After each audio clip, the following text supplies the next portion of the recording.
Well, guys, I know it's kind of a bit early to be making this, but better early than later or never. In this case, yes, obviously Giants' talent's been down, and I just addressed that in my prior video, but they need to be winning division games, most of their division games, if they want to get into the playoffs come 2016. The Giants have unbelievably gone six consecutive years without a winning division record. That is just inexcusable. If you look at teams who almost never miss the playoffs, like the Patriots, like even the Colts, even though they're going to miss it this year, like the Steelers, like the Ravens, the chances of these teams even going 2 years in a row with a 3-3 record is low enough, much less 6 straight 3-3 or worse years. That is not going to cut it. And certainly not a worse record, because it's big enough if you're tied, you're going to lose the tiebreaker. But if even so, you may not even be tied, because these games have a 2-game swing to them. One more win and one less loss if the Giants win, to one less win, one more loss for the Cowboys, Eagles, or Redskins losing.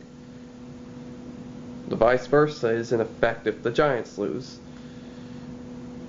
At the very beginning of this season, when they blew that game in Dallas and essentially set the tone, I had a feeling they weren't going anywhere this year. No, I didn't know they'd blow a bunch of other games later, but just the fact that they blew a division game was key enough. These division games have got to be won. Now, everybody may be daunted if they saw the schedule. Oh, we got to face both North divisions. We got to go to Green Bay. We got to go to Pittsburgh. Guess what? So does the whole division has to play those two divisions. Yes, some may get these teams at home instead, but nevertheless, same opponents except for 2 games, which I'll get to speaking about later. But the biggest thing is division.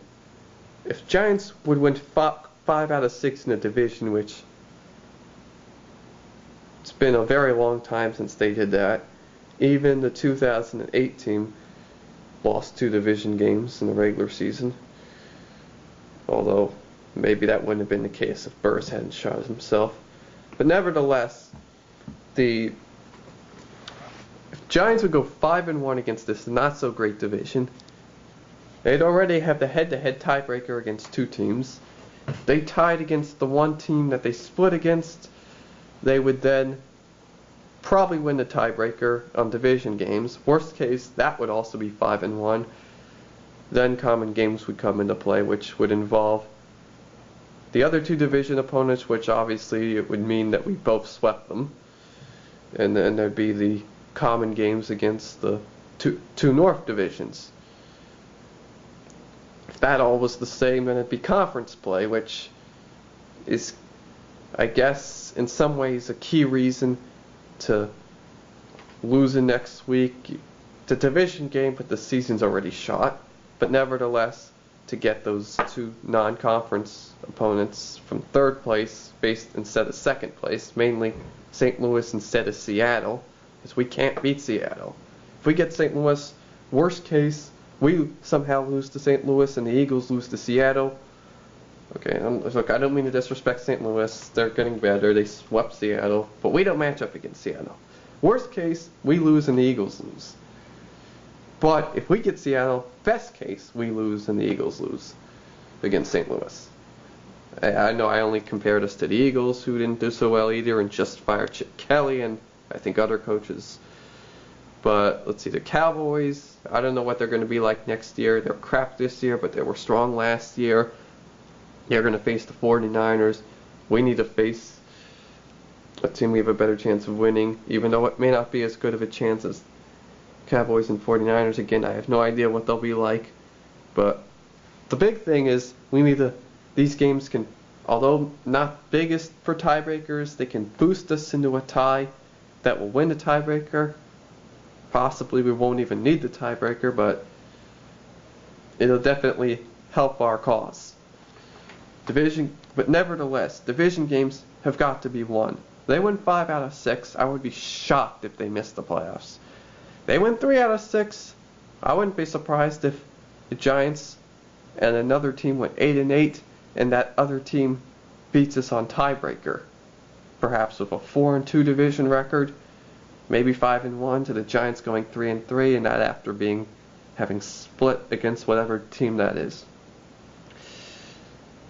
Got to win division games. 500 ain't gonna cut it. Now, if they go 4-2, not as good as I'd like it to be, but it's a start. Again, if you split against the team you faced, you may lose the tiebreaker if they go 5-1. But if they also go 4-2, that's where I know this isn't the biggest subject, but doing as well as you can in common games. The North games are going to be tough against both North divisions, but if they can at least tie for the best record against common games, against those two divisions, I could say, which is kind of getting into be the same in a way, then the Giants should win the tiebreaker if they need a tiebreaker. But the biggest key, win the damn division games, and you'll be okay. Lose them, and we'll be back to square one again. So if you're gonna want to end this 4-year drought, you gotta win the division games. Of course, they're gonna do it. Gotta fix the talent.